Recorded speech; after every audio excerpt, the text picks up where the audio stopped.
बच्चों स्वागत है आपका आपके सबसे प्यारे चैनल मैथ्स मेरा जुनून में।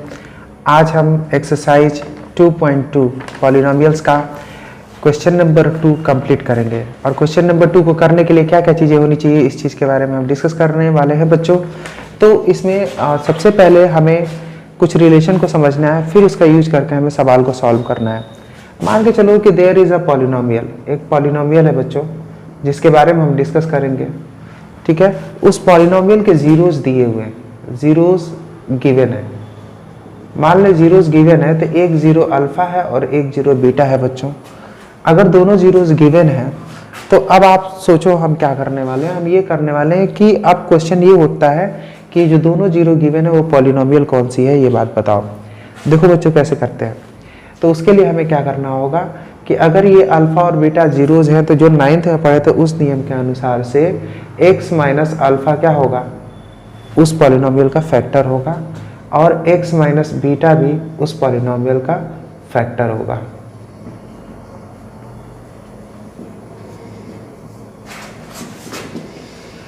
यानी अगर कहीं ना कहीं अल्फा बीटा किसी पॉलिनोमियल के जीरोज है तो कहीं ना कहीं x माइनस अल्फा और x माइनस बीटा उनके फैक्टर्स होंगे, है ना। अगर फैक्टर्स होंगे तो इन दोनों को मल्टीप्लाई कर दे तो हमें वो पॉलिनोमियल भी मिल सकता है। तो इन दोनों को मल्टीप्लाई कर दे, लेकिन उस पॉलिनोमियल में कांस्टेंट वाली वैल्यू भी इन्वॉल्व होगी। तो इन दोनों को पहले मल्टीप्लाई करते हैं बच्चों, देन द पॉलिनोमियल क्या हो सकता है बच्चों। तो वो जो पॉलिनोमियल होगा वो क्या होगा, x माइनस अल्फा और x माइनस बीटा। इसमें यार एक कांस्टेंट वैल्यू भी ले लेते हैं, क्योंकि अगर हम किसी वैल्यू से मल्टीप्लाई कर दें तो इसकी अलग अलग तरह का पॉलिनोमियल बन सकता है। तो हम k ले लेते हैं। उस चीज़ को मैं इसमें नहीं रखूंगा क्योंकि इससे आपको डाउट होता है, लास्ट में हम कर लेंगे उसे। इसको मल्टीप्लाई करेंगे बच्चों तो मल्टीप्लाई आपको आती है x square plus x square. अगर इससे मल्टीप्लाई करेंगे x square minus alpha x, फिर इससे मल्टीप्लाई करेंगे तो माइनस बीटा एक्स, और फिर इसके साथ करेंगे तो अल्फा बीटा हो गया। इसको सॉल्व करेंगे तो x square minus alpha x, बात मत करो बच्चों, x square minus alpha plus beta x plus alpha beta. तो इस तरीके से आपको एक तरह का पॉलिनोमियल दिख चुका है। अगर जनरल वैल्यू लिखे पॉलिनोमियल का,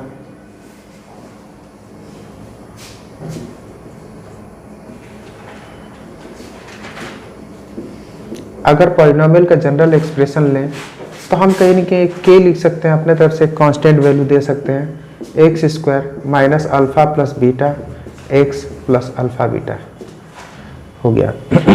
सीख गए कि polynomial whose zeros are alpha and beta is equal to k x square alpha plus beta x plus alpha beta. ये चीज़ हम सीख गए बच्चों, और इसका यूज करके हम कहीं ना कहीं एक क्वेश्चन नंबर 2 के क्वेश्चन को सॉल्व करेंगे बच्चों। तो क्वेश्चन नंबर 2 के क्वेश्चंस क्या है बच्चों। तो क्वेश्चन नंबर 2 क्वेश्चन है कि find a quadratic polynomial each with the given number as the sum and product of its zeros respectively. ये सवाल है, ठीक है। तो कहने का मतलब है कि आपको दो नंबर्स यहाँ पे मिल रहे हैं, 1/4 और दूसरा है -1। सवाल में आप ऊपर देख सकते हो, सवाल में ऐसा लिखा है कि दो वैल्यूज दी है, एक जो है जीरोस का सम है और एक है जीरोस का प्रोडक्ट। सॉरी, जीरोस का सम का मतलब अल्फा प्लस बीटा की वैल्यू 1/4 दिया है, और अल्फा बीटा यानी प्रोडक्ट की वैल्यू -1 दिया है, और पूछा है कि वो पॉलिनोमियल क्या होगा। तो पॉलिनोमियल px में लिखेंगे, यानी पॉलिनोमियल इन वेरिएबल x। तो px क्या होगा बच्चों, तो अभी मैं आपको पढ़ाया हूँ x square minus alpha plus beta x plus alpha beta. तो इस फॉर्मूले को अप्लाई करेंगे तो आप धड़ाधड़ एक काम कर सकते हैं। X square minus alpha plus beta की वैल्यू 1/4 है, एक्स प्लस अल्फा बीटा की वैल्यू -1 है, तो यहाँ -1 हम डायरेक्ट लिख देते हैं। इस तरीके से इसका फटाफट हम एलसीएम ले लेंगे बच्चों। एलसीएम लेंगे तो ये क्या हो जाएगा, 4x² - x - 4 हो जाएगा। अब इसमें कहीं ना कहीं जो k अपान 4 हो जाएगा, इसको इधर कर देंगे तो ये हो जाएगा 4x² माइनस x माइनस 4। अब बच्चों इसके बाद हम कहीं ना कहीं अगर किसी पॉलिनोमियल की बात करते हैं तो वी कैन टेक, या तो हम पूरा लिख सकते हैं या हम लिख सकते हैं 4x² माइनस x माइनस 4। कई पॉलिनोमियल बनेंगे जिसमें कि अलग अलग वैल्यू से आप मल्टीप्लाई करोगे, अलग अलग वैल्यू बनता जाएगा जो सब ट्रू होगा इस क्वेश्चन के लिए। तो पहला क्वेश्चन हो गया, आपको ये समझ में आया होगा। फिर हम दूसरे क्वेश्चन पे आते हैं। दूसरा पार्ट में है क्वेश्चन नंबर 2 में, ये दूसरा पार्ट है। दूसरे पार्ट में क्या है, alpha plus beta equal to √2 दिया है और अल्फा बीटा इक्वल टू 1/3 दिया है, जो कि आप यहाँ पे देख सकते हो, सवाल में भी आपको क्लियर होगा यही चीज़ें दी हुई हैं। तो आप कहीं ना कहीं पॉलिनोमियल की बात होगी, जो पॉलिनोमियल है वो क्या होगा बच्चों, तो फॉर्मूला ऊपर लिखा हुआ है, उसी फॉर्मूले को हम फॉलो करेंगे, kx²। अब फिर माइनस अल्फा प्लस बीटा क्या है यहाँ पे, तो अल्फा प्लस बीटा की वैल्यू √2 है, x प्लस अल्फा बीटा की वैल्यू 1/3 है। अब फटाफट हम क्या करने वाले हैं, एलसीएम लेंगे अपान 3 करेंगे तो ये हो जाएगा 3x² माइनस इसको मल्टीप्लाई करेंगे तो 3√2x हो जाएगा प्लस 1। तो यहाँ से मिलेगा k/3 3x² minus 3√2x plus 1। तो वी कैन हैव, हमारा जो पॉलिनोमियल है वो क्या होगा, 3x² माइनस 3√2x प्लस 1। तो यहाँ से आपको फिर से ये पॉलिनोमियल मिल गया जिसका यूज कर सकते हो। इसमें ये पॉलिनोमियल भी हम लिख सकते हैं k बाहर करके, k/3 की जगह पर हम k1 लिख सकते हैं, 3x² माइनस 3√2x प्लस 1 ऐसे करके हम लिख सकते हैं, जिसमें कि कहीं ना कहीं जितना k की वैल्यू अलग अलग रखते जाओगे, कांस्टेंट की वैल्यू अलग अलग पॉलिनोमियल मिलेंगे और सारे पॉलिनोमियल का जो ये सम ऑफ रूट्स होगा √2 होगा और प्रोडक्ट ऑफ रूट्स 1/3 होगा, सबके लिए ट्रू होता है। जिसमें से एक पॉलिनोमियल की वैल्यू मैंने लिख दी है जो कि आपको आंसर में देखने को मिल सकता है। अगला क्वेश्चन हम करते हैं बच्चों। अगर तीसरा पार्ट में आप आते हैं तो तीसरा पार्ट में अल्फा प्लस बीटा की वैल्यू बच्चे 0 हो गया और अल्फा बीटा की वैल्यू √5 हो गया। अब कहीं ना कहीं आप फॉर्मेट समझ चुके हैं, अब कहीं ना कहीं पॉलिनोमियल की वैल्यू लिखनी है तो इसी फॉर्मेट को यूज करके लिखना है बच्चों, that is x² minus alpha plus beta की वैल्यू 0 है इंटू x हो गया प्लस अल्फा बीटा की वैल्यू देखो मिला के देखिए दैट इज √5 हो गया। तो इसको हम लिख सकते हैं k रूट अंदर x² और ये हो जाएगा 0 और बचेगा √5। तो हमारा पॉलिनोमियल हो गया x² प्लस √5। तो वी कैन हैव, हम पॉलिनोमियल ऐसा भी लिख सकते हैं x² प्लस √5। और इसके अलावा पॉलिनोमियल हम k लिख के भी लिख सकते हैं, जिसमें कि कहीं न कहीं k की अलग अलग वैल्यू डालने पे अलग अलग पॉलिनोमियल मिलेंगे। तो तीसरा पार्ट आपको बहुत अच्छे से समझ में आ गया होगा। सेम तरह का सवाल चल रहा है, फोर्थ पार्ट को देखते हैं। तो देखा जाए बच्चों फोर्थ पार्ट को, देखो इस सवाल में क्या है बच्चों, तो फोर्थ पार्ट को देखा जाए तो यहाँ अल्फा प्लस बीटा यही दिया हुआ है, इस सवाल में 1 है और अल्फा बीटा क्या है 1 है। तो इस तरीके से हमें अगर पॉलिनोमियल लिखना होगा तो कैसे लिखेंगे, k x² minus alpha plus beta x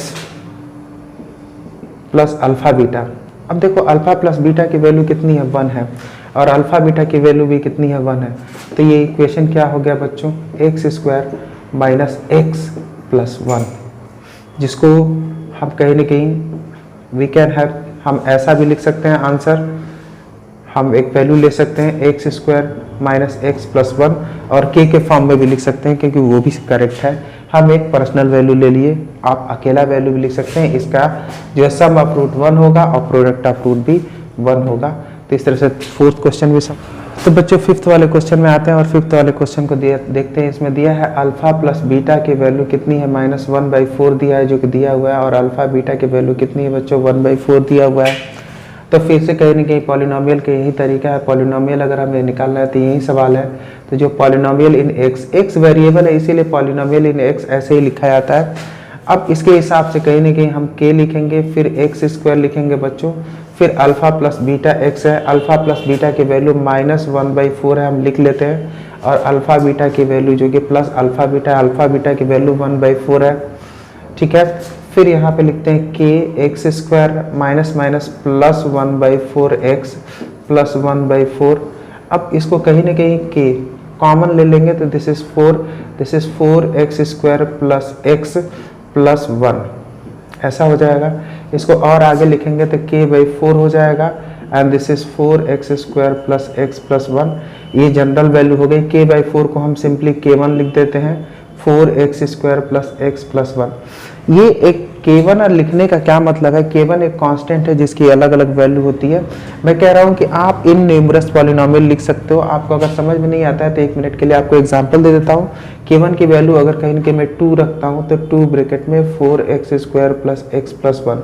ये भी एक सवाल है, जैसे this is 8x square plus 2x plus 2, ये भी पॉलिनोमियल चलेगा। अगर मान लें यहाँ 7 लिखते हैं तो 4x square plus x plus 1, तो ये क्या हो जाएगा 28x square plus 7x plus 7, ये भी चलेगा। तो आप k की अलग अलग वैल्यू डालते जाओ और सारे के सारे वैल्यू चलने वाले हैं, इसीलिए k लिखा जाता है। इसका आंसर ये भी है, इसका आंसर ये भी है, और k की जितनी वैल्यू डालो सब है। हम एक वैल्यू ले लेते हैं, वी कैन हैव, हम एक वैल्यू ले लेते हैं that is 4x square plus x plus 1। इच्छा के हिसाब से आप कोई वैल्यू ले सकते हो, इसीलिए हम कह रहे हैं। अब कहीं ना कहीं चलते हैं बच्चों लास्ट पार्ट पे। लास्ट पार्ट वाला 6 पार्ट वाला क्वेश्चन देखते हैं। 6 पार्ट वाला क्वेश्चन क्या है, अल्फा प्लस बीटा की वैल्यू 4 है और अल्फा बीटा की वैल्यू 1 है। इस हिसाब से अगर इसको हम सॉल्व करते हैं बच्चों तो क्या आएगा, तो इस हिसाब सॉल्व करते हैं तो कहीं ना कहीं जो हमारा पॉलिनोमियल इन x है वो क्या है, k x square minus alpha plus beta x plus alpha beta. Alpha plus beta की वैल्यू देख सकते हो 4 है जो कि मैं लिख दिया हूँ, और अल्फा बीटा की वैल्यू बच्चों कितनी है, 1 है, जो कि आप यहाँ देख सकते हो। तो इसको ध्यान से देखोगे तो ये k हो गया x square minus 4x plus 1। ये हो गया हमारा इक्वेशन, जिसमें से हम कौन सा यूज कर सकते हैं, we can have x square minus 4x plus 1, हम इसका यूज कर सकते हैं। इसके अलावा कई सारी वैल्यूज हैं, ये डिपेंड करता है k की कौन कौन सी वैल्यू रखते हो। जितनी वैल्यूज रखोगे उतने वैल्यू आएंगे और सबका आंसर सब इसी का आंसर होंगे, है ना। तो इन न्यूमरसिस के आंसर आने वाले हैं। तो बच्चे लोग आपको एकदम अच्छे समझ में आ गया होगा कि इन सारे क्वेश्चन को कैसे करने हैं, और हमने ये भी बता दिया है कि ये कहीं ना कहीं वैल्यू कैसे डेराइव हुई है, ये बात आपको समझ में आ गई होगी। सो बच्चों keep watching and keep working hard. Thank you for watching.